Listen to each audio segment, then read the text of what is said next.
Привіт, I'm Chuck Olinik, a Ukrainian-American baptized with the name Yaroslav, and I've been doing videos on Slavic folklore and mythology and history and customs and putting them up on my YouTube channel, largely to help out folks in the Society for Creative Anachronism who might want to develop an Eastern European persona or know a bit more about it. And hopefully these videos will be a starting point for some people. So, it's Yule season, guys, and I'm trying to keep the videos kind of linked thematically as far as, with the season. So, we're going to get into Badnjak, or the Slavic Yule log. The tradition of burning a Yule log is very ancient and is known amongst the Slavs as well. While I found a few references to Russian and Ukrainian Yule logs, the custom seems to be limited to the Southern Slavs. Burning of the Badnjak is known in Serbia, and Montenegro, and Bulgaria, Herzegovina, Dalmatia, Istria, some regions in Croatia and Slovenia, and everywhere it is accompanied with a ritual feast. However, the Slavs call this holiday log Badnjak, or Krasyan. Depends on who you're talking to. And where the word Badnjak comes from, it comes from budit, or to stay awake, or to stay on watch. The first mentions of this tradition date back to the 12th century. Concerning woods chosen for the Badnjak, oak is pretty much most common. However, beech, maple, hazel, juniper, sweet cherry, pear, pine, and spruce were also used. In some places, the tree log cut for the Badnjak should be the same height as a man that cut it, or even taller. In Bulgaria, Badnjak is typically an oaken stump or a piece of a tree trunk. The Badnjak is traditionally cut on the day before Christmas, right? So December 24th, early before sunrise or right before sunset. However, in some places, they've cut it several days in advance, which would probably mean like the solstice. This is how the Russian folklorist A.N. Afanaseyev described Badnyi Eve, or Christmas Eve, in Bulgaria.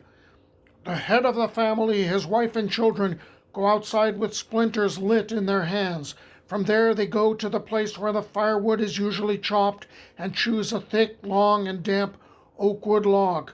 When such a log is found, the master of the house takes off his hat and pronounces with admiration, "Help us, God, and you, Koleda, may we live to see another year." Then he loads this log upon his shoulder and takes it inside, places it in the oven, and starts a fire.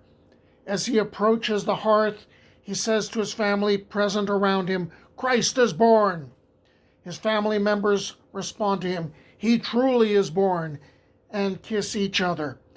This log lit on the Christmas Eve is called Dibnik, or Badnik, and must slowly and constantly burn during the whole Sviatki, all the way until Epiphany. In some regions of Bulgaria, the villagers put out all the fire on December 24th and light a new flame from a dry piece of wood by means of friction. This fire is called the God's flame or the Holy Flame and is used to light all the hearths in the village. Alexander Afanaseyev, by the way, was the Russian Slavist and ethnographer best known for publishing nearly 600 East Slavic and Russian fairy and folk tales. Think of him as the Russian Brothers Grimm in one body. In Serbia and Croatia, you've got a number of variations. The master of the household goes into the woods carrying with him an axe, a mitten filled with grains and cereal, and a small loaf of bread. As he has chosen the tree for the Badnjak, he sprinkles grain and cereal on it, breaks the loaf on the tree trunk, and says, "Good morning to you, Badnjak, Merry Christmas."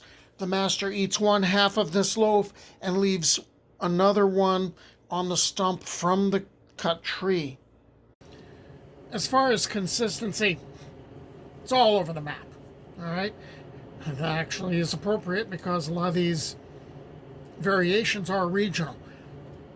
Large stumps, they take a long time to burn, sometimes until Epiphany, and apparently that's the goal.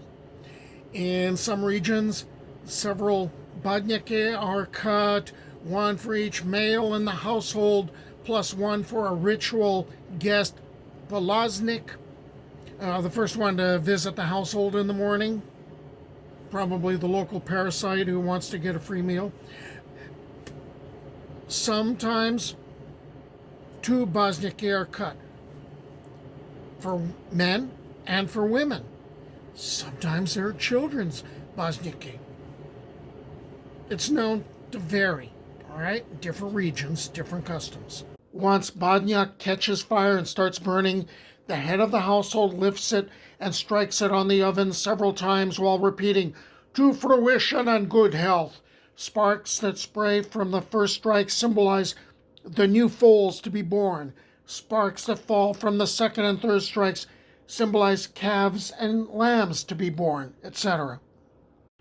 The fire, the heat from the burning Badnjak, is used to bake a bland bread called bogovica, or the Serbs call it sasnica.